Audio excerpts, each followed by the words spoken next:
Then a quick thought hit John. Had his Emily Elizabeth said, kind heart had wet his mouth, Andrew would have to tell him. He'd not ask her, that's for sure. She was bright enough, that's for sure. You don't touch this kind of question with a 10-foot pole, not a wounded and discharged teacher just back from the atrocities, just back from Pacific leaves, just back from the whole wide world. God help us, amen.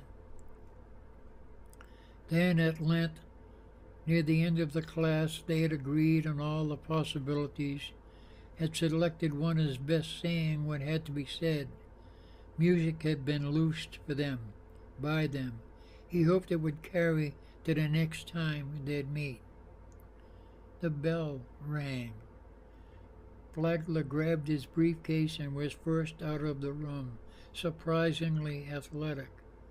John wondered if there'd be news at the end of that dash. A quick prayer he provoked.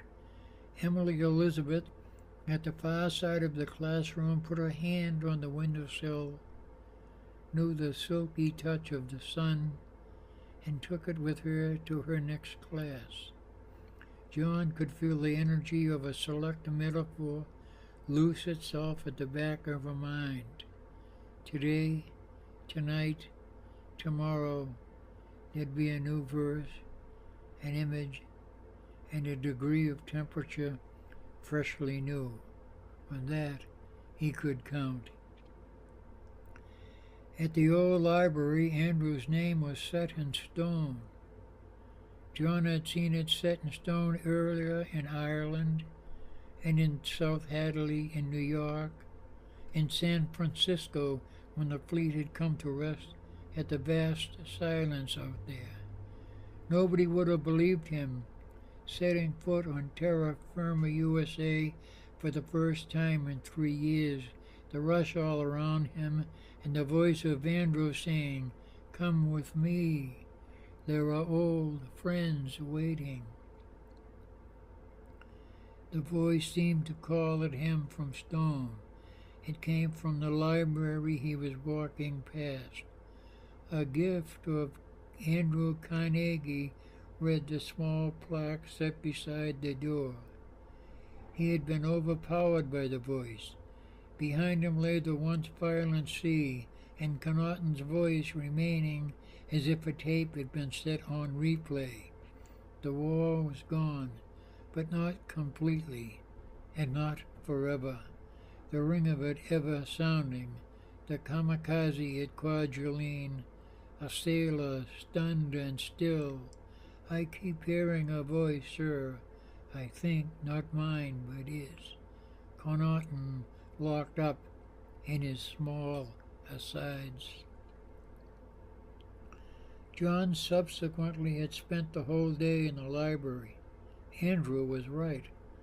All the old friends came back, the ones that never sailed with him, the ones that had not made it to the ship's wardroom of books.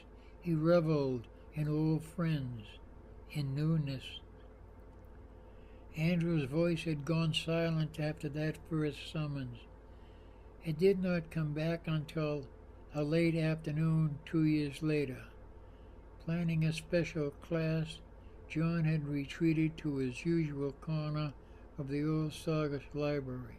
Andrew's name was set high in stone above the front door.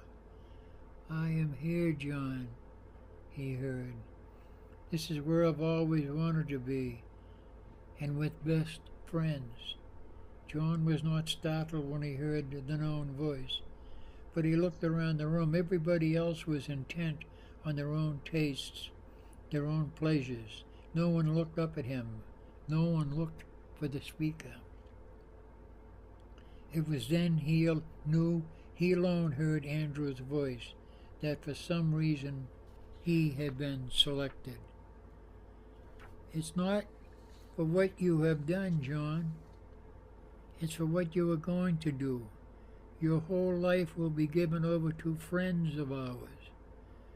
We will be the true philanthropists. You and I, as a pair, start from here. Remember, It's not for what you've done, but for what you will do. His voice had finality to it, resonant, near biblical.